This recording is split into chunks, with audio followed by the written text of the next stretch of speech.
What's up, y'all? It's Dwayne Gordon, also known as Originally Distinct. I'm here at Axiom Contemporary, and yeah, we kicking it, yo. How does it feel walking in here and seeing your work? Yo, man, it feels amazing.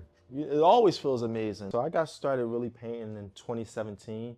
My art style is more childlike and raw. I kind of like to embrace my flaws in the work, like how I can describe it. You know, that's the type of work that inspires me when it's like you totally being authentic. You know, you're being 100% authentic within yourself and you're not really trying to be perfect. So that's where the whole originally distinct thing comes from, embracing the flaws and kind of putting it to the work. Obviously, there's a ton of work in here that's all yours on Yes, this sir. side of the wall.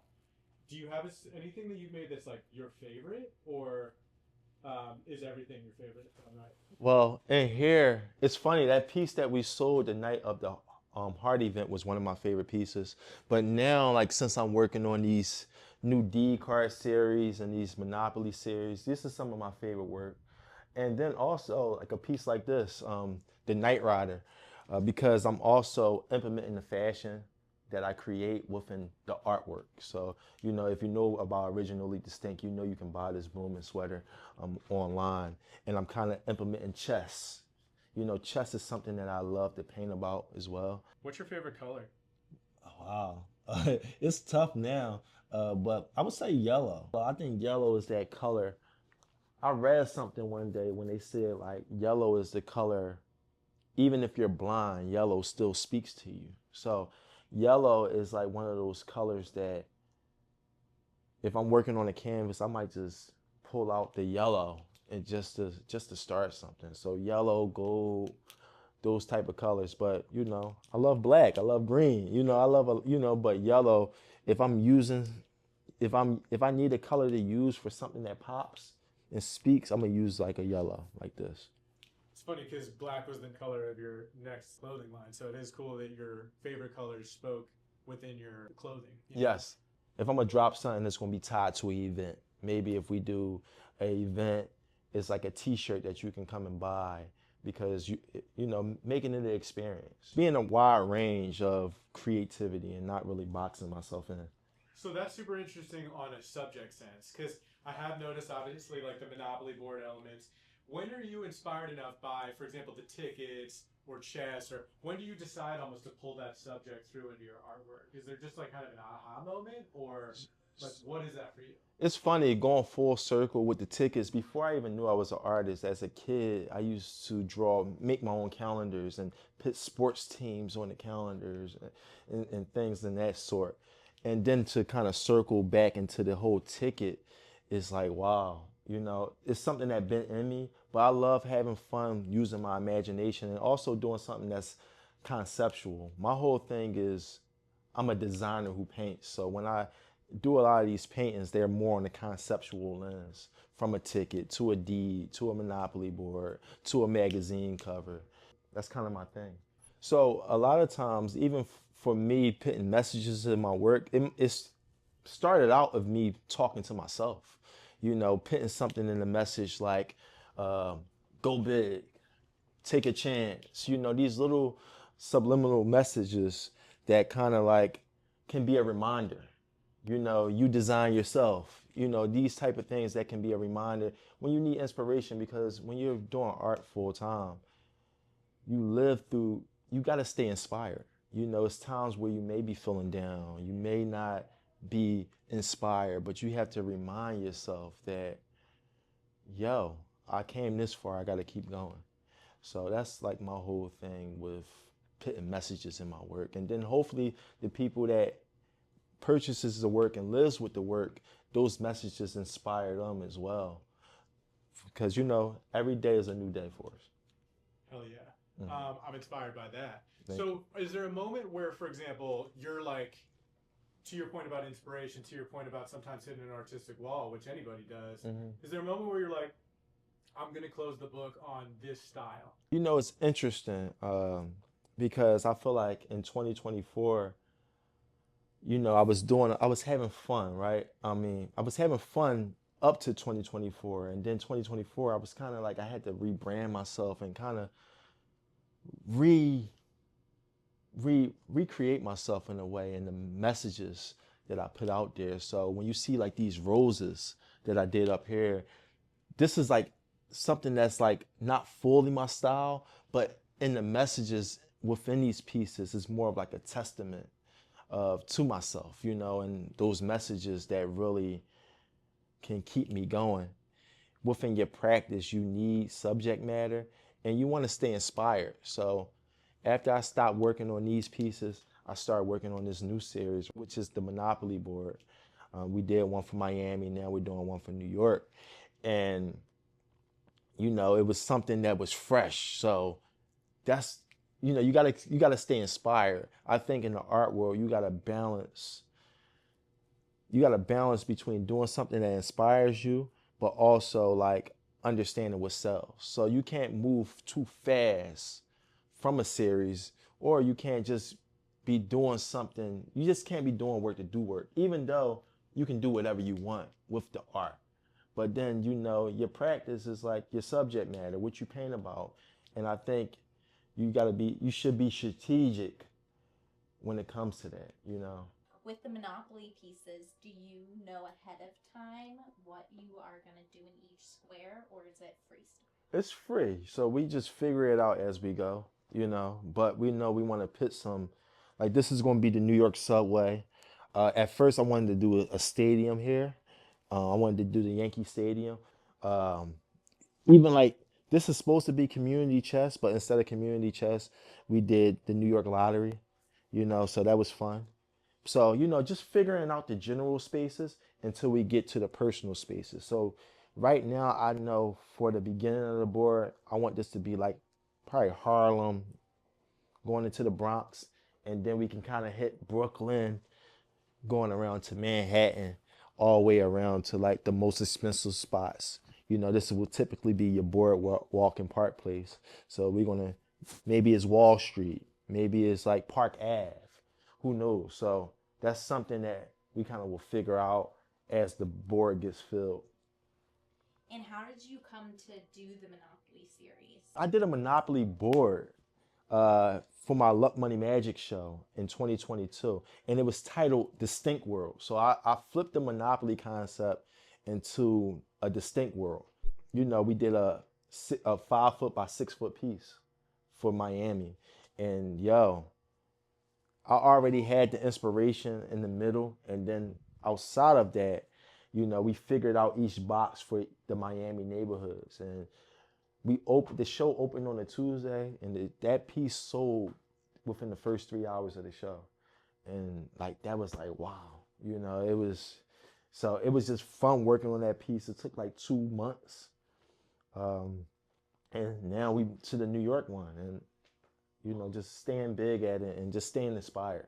And then also doing the deeds. So for the Miami piece, it was like, okay, if someone can't buy the whole piece, maybe they can get a deed off of the board. So you got the design district. Then outside of the design district, you had Wynwood and South Beach, and these actual deeds were actually on the board with the same colors and everything. So that was like really inspiring. Hell yeah. Has there been anything that you've done that you were like shocked by the success of it? You were like, oh my God, like I got to make more of these because people are obsessed with it? It was the tickets starting out. It was the tickets.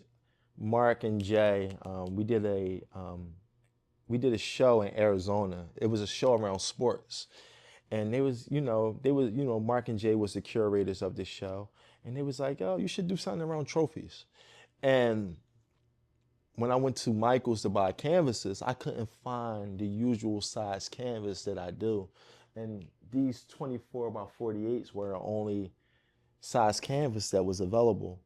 So then I was like, maybe I can turn these canvases into tickets. And that's kind of like going back into my design and conceptual phase.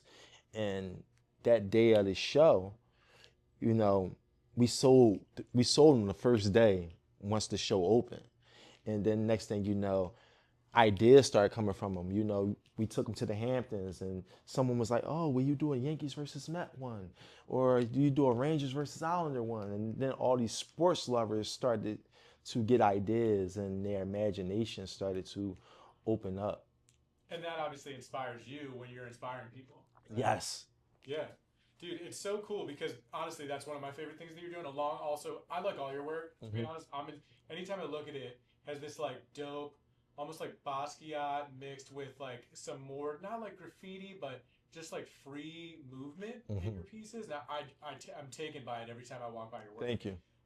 The Bloomin' series. Yes. Let's talk a little bit about that because that's also manifested itself into your clothing. Yes. So give me a little bit of like how that series started, and then what of your work, how do you see your canvases, and then you're like, I'm gonna pull this into clothes. Like, what is that moment for you? Wow, thank you for that. So the Bloomin', we did an original Bloomin' painting, and it was for my first solo with Axiom. It was called Luck Money Magic. Luck Money Magic was about manifesting the luck, the money, and the magic that you want for your life, but through paintings. So it was all a whole manifestation through paintings. And we did a blooming piece, and it was like blooming flowers. And then my wife, she's a creative at heart, and she has a design mind frame as well. And she was like, yo, it would be hot if you turn that painting into a cardigan. And me knowing how to design and work with manufacturers, all it took for me was a rendering and then reaching out to the manufacturers to see if they can deliver on that. And then next thing you know, the sweaters came in, and then it just became so popular. You know, it was just a piece of wearable art, and also something accessible for a person that may not be able to want to buy a painting at this time, but say, hey, I can spend $165 on a sweater. And we looked, and then next thing you know, they just was sold out, and people was asking, hey, when you're restocking, when you're restocking. It's funny, like my wife, she gifted one of Cardi B stylists a sweater, and it was, you know, she's friends with her, and she just took it, you know, she got invited to a party, so she took the Bloomin' sweater as a gift.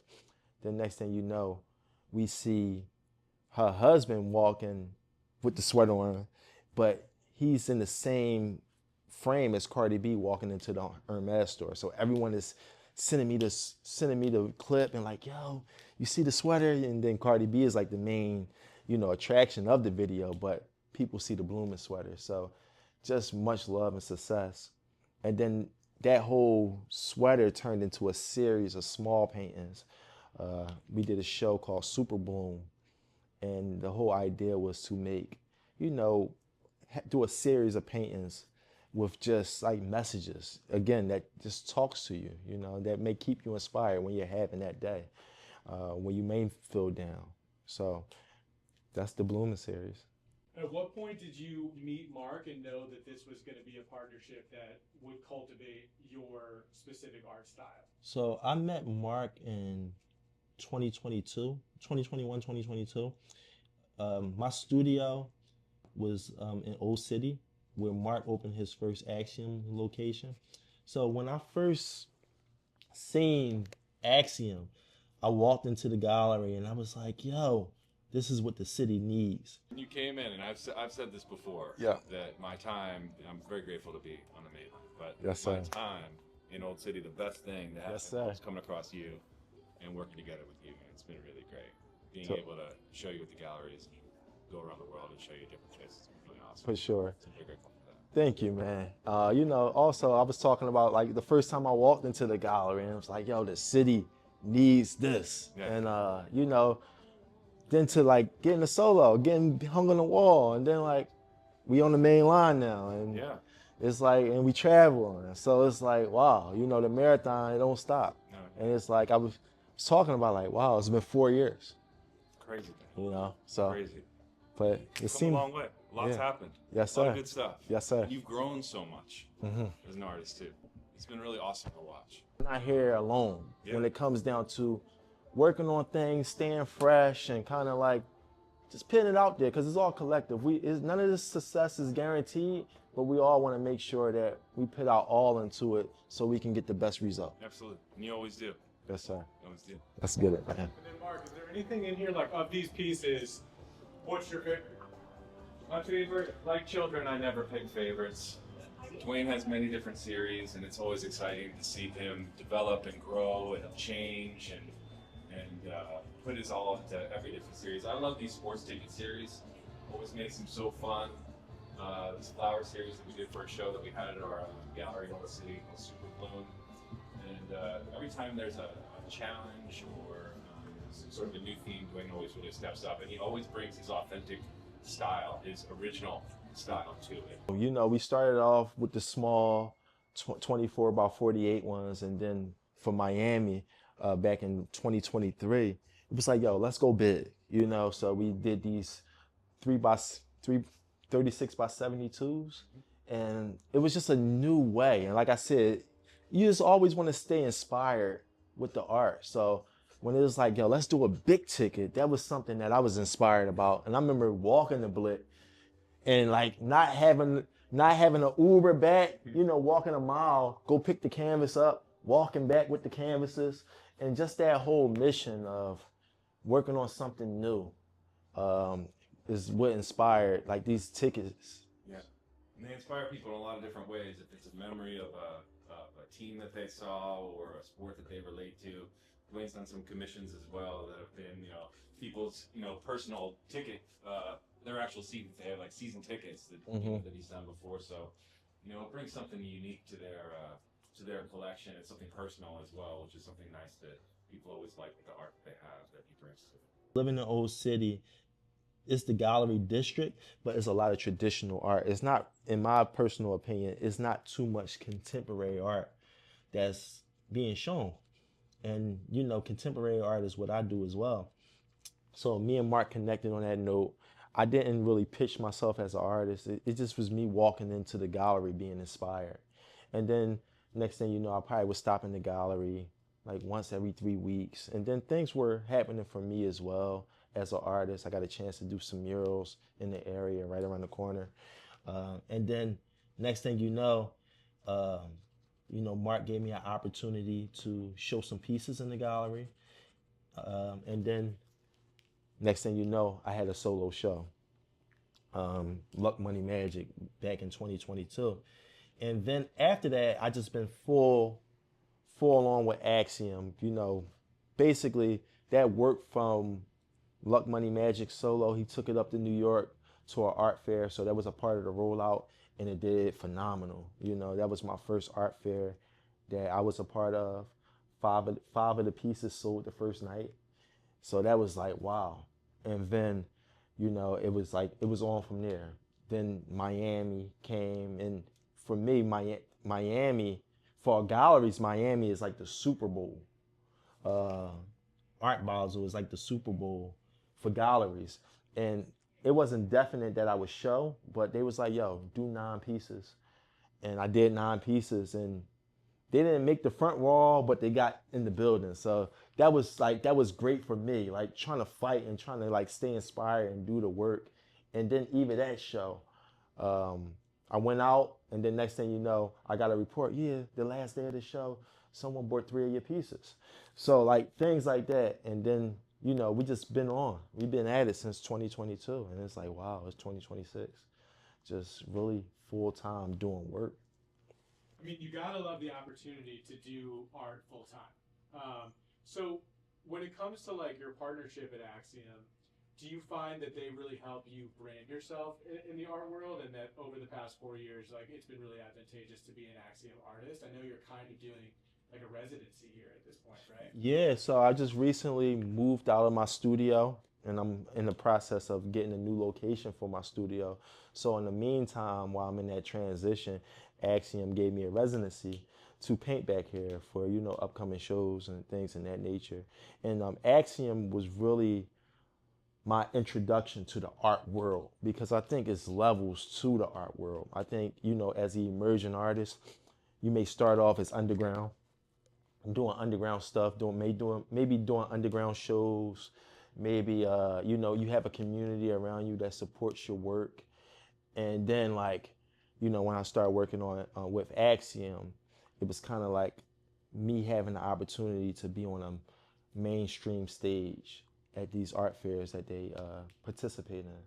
So, you know, outside of that, you know, I've been building the world through the art, through the design.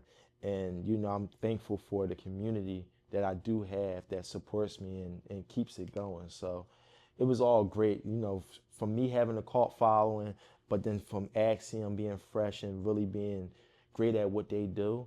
And when we do shows, it's like you can merge that together and kind of. So it's been great, working with Axiom and kind of, really making the impossible happen. I mean, I'm not gonna say none of this is possible. I mean, impossible, but it's always great to get results as a team, as a collective. We all put our all into this, and none of it is guaranteed. Is really about the energy that you put out there, and just like just hoping that I don't want to say hoping, but you just want to look that it manifests. You want to look forward to it manifesting. And some things take time, so you can't be down on yourself when success doesn't instantly happen. But you also just know that it's going to happen when it's meant to. The Distinct Don is like the alter ego of Originally Distinct, I would say. Like, so, just something that represents Originally Distinct in a cool, fashionable way. So a lot of times the Distinct Don is wearing Originally Distinct, from a shirt to the sneakers, and it's just a representation of Originally Distinct.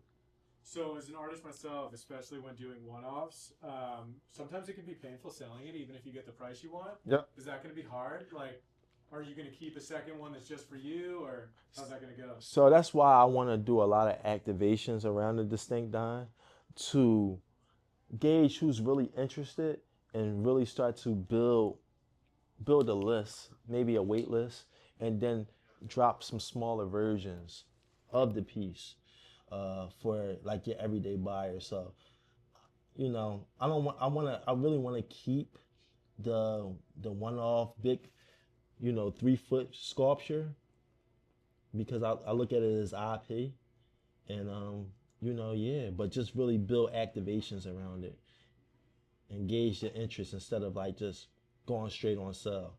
Even though the goal is always to, kind of make it, you want to make sales, but at the same time, this is something special. So I would hate to see it go so quick as well. Your thoughts on AI in an art world? Like, Yeah. What do you think about a world where people are creating art without having artistic ability? Like, do you think that it actually makes human-made art more valuable? I would say so. I would definitely say so. And when it comes to AI, for someone like me, I'm not going to get bitter about it, but I'm also going to, I think it's things that you can use to your advantage, but don't let it dilute your creativity as well. So that's my take on AI. And, it's like, look, AI can try to duplicate the personal touch, but can they really duplicate it? I mean, I won't question it, but I think the personal touch, knowing that something came from your soul, is much more viable.